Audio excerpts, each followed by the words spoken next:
Panginoon, dumito na lang naman. Ipagtatayo namin kayo ng 3 bukol. Isa kay Moises, isa kay Elias, at isa sa inyo. Diba? Ang pakiramdam dito sa taas, nandiyan si Moises, nandiyan si Elias, nagliliwanag kayo. This is heaven. Diba? Dito sa taas, kung na tayo liwanag. Ito Jesus Nazareno. Talagang napakalapit ko at nang lumagpas na yung andas na po Jesus Nazareno, nakatingin ako sa kanya, pagkabako, wala rin yung sa'yo. Yan pala yun.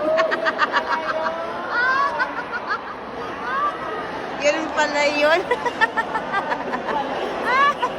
Kaya, akala ko may milagrong nangyari. Ang isa sa pag-uwi ko,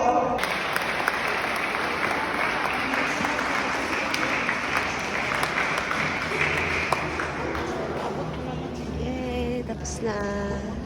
Parents spiritually prepared to celebrate the Paschal Triduum and the resurrection of Jesus Christ.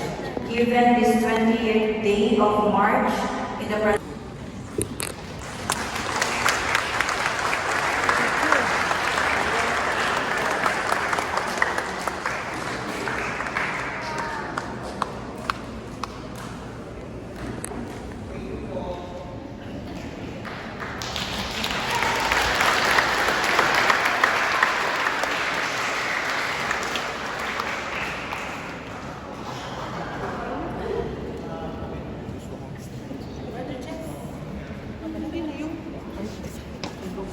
kala ko.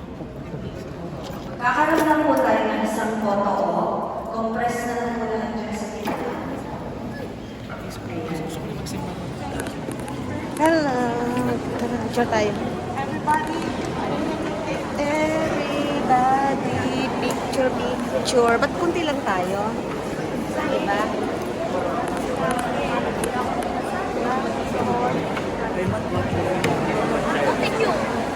Tapos na ang aming recollection. Thank you, Lord. Hi! Yung aming mga support na mga pari. Mga pari. Mga pari, ganyan. Ayan. Ang layo pa kay Padre.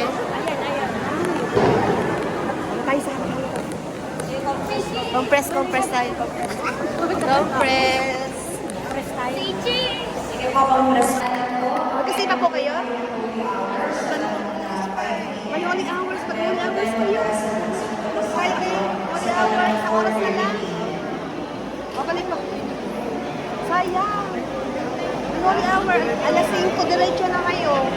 Matatapos ang isang oras ang holy hour, patatapos yan 6, and then misa na. Tapos kumpisa lang bayan na. Sayang, pero may mamaya pa alas 5, mag-break time muna. Hello po, wala po umuwi.